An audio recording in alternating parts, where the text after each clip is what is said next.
Assalamualaikum warahmatullahi wabarakatuh adik-adik. Jadi di sini kakak dan teman-teman kakak akan menjelaskan materi pembelajaran tentang cerita fiksi. Adik-adik pasti pernah dengar cerita fiksi. Nah, jadi kakak akan menjelaskan cerita fiksi itu apa dan apa saja jenis-jenis dari cerita fiksi. Jadi cerita fiksi merupakan cerita imajinasi dari sang penulis dan sang penulis menuangkan imajinasi tersebut ke dalam sebuah cerita. Jadi, cerita fiksi bukan merupakan kehidupan nyata, melainkan imajinasi. Nah, cerita fiksi dibagi menjadi beberapa jenis, tetapi di sini kakak hanya menjelaskan 4 jenis saja. Yang pertama ada cerita jenaka. Sesuai dengan namanya, cerita jenaka merupakan cerita lucu yang diperankan oleh tokoh utamanya dan tokoh lainnya di dalam cerita.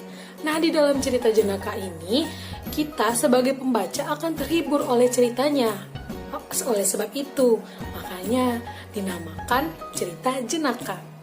Contoh dari cerita jenaka ini ada beberapa, yaitu Si Kabayan, Abu Nawas, dan Pak Belalang. Nah, yang kedua ada cerita pendek atau sering kita dengar cerpen. Adik-adik pasti sering mendengar cerpen ini. Nah, cerpen merupakan cerita pendek yang dapat kita baca dalam waktu yang singkat. Biasanya cerita pendek ini cuma terdiri atas 1-2 halaman saja. Contoh dari cerita pendek yaitu cerita majalah Bobo. Yang ketiga ada cerita fabel. Adik-adik pasti pernah dengar cerita fabel. Iya betul, cerita fabel merupakan cerita yang di dalamnya itu mengisahkan kehidupan tentang para binatang. Jadi di dalamnya para binatang itu memerankan perannya sebagai karakter manusia. Tetapi bukan manusia di dalam cerita itu, melainkan para binatang. Contoh dari cerita fabel ini banyak sekali. Misalnya seperti Kancil dan Buaya, Kelinci dan Kura-kura, Semut dan Belalang. Yang keempat ada cerita legenda. Nah, cerita legenda ini menceritakan masa lalu tentang manusia yang memiliki kekuatan. Nah, di sini manusia memiliki kekuatan yang luar biasa yang tidak dimiliki oleh manusia lainnya. Contoh dari cerita legenda ini yaitu Roro Jonggrang, Tangkuban Perahu, Asal-usul Candi Prambanan, dan masih banyak yang lain. Di sini kakak akan melanjutkan penyampaian dari kakak sebelumnya yang disampaikan oleh kakak Mutiara Salsabila. Di sini kakak akan menyampaikan dan menjelaskan tentang tema dalam satu cerita. Nah, apakah adik-adik tahu apakah itu suatu tema? Tema merupakan suatu gagasan, pokok atau ide pikiran tentang suatu hal, salah satunya dalam membentuk suatu tulisan cerita.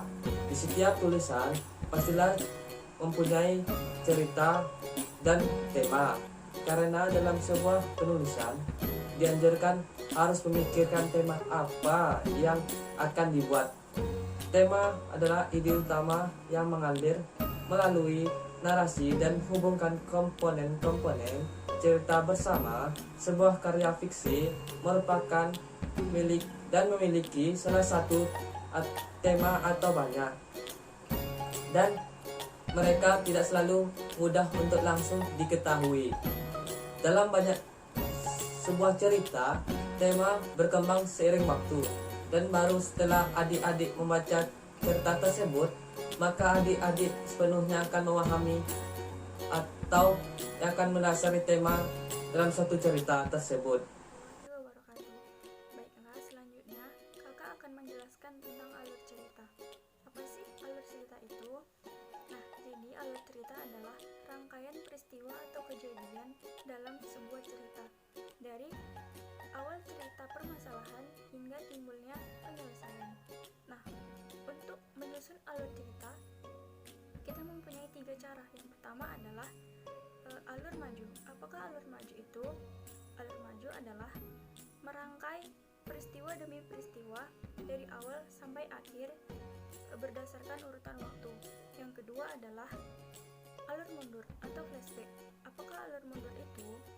Nah, jadi alur mundur adalah menceritakan kembali peristiwa yang pernah terjadi di tengah-tengah cerita. Kemudian, yang ketiga adalah alur campuran. Apakah alur campuran itu? Nah, jadi alur campuran adalah penggabungan antara alur maju dan Kita akan mempelajari tentang tokoh cerita.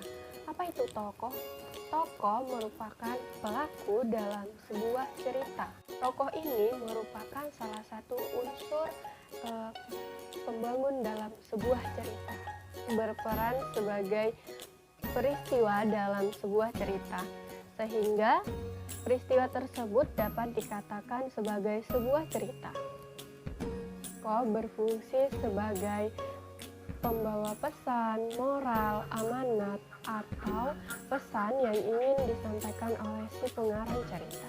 Tokoh dalam teks fiksi itu memiliki dua jenis, yaitu yang pertama itu ada tokoh utama dan tokoh tambahan. Tokoh utama ini yang paling sangat memiliki peran penting dalam sebuah cerita, ditampilkan terus-menerus dan mendominasi di dalam sebuah cerita tersebut. Sedangkan tokoh tambahan itu merupakan tokoh yang hanya sebagai pemanis ataupun sebagai penambah dalam sebuah cerita. Biasanya hanya dimunculkan sesekali atau beberapa saja di dalam sebuah cerita. Biasanya di dalam sebuah cerita memiliki dua pemeran tokoh yang memiliki dua karakter. Yang pertama yaitu tokoh antagonis dan yang kedua itu protagonis. Tokoh antagonis. Apa itu tokoh antagonis? Tokoh antagonis merupakan pemeran cerita yang memiliki sifat yang jahat.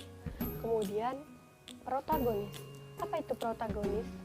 Tokoh protagonis ini yang diperankan oleh pemeran cerita yang memiliki sifat yang baik hati. Itulah pembelajaran kita tentang cerita fiksi. Sekian dulu ya pembelajaran kita hari ini. Assalamualaikum warahmatullahi wabarakatuh.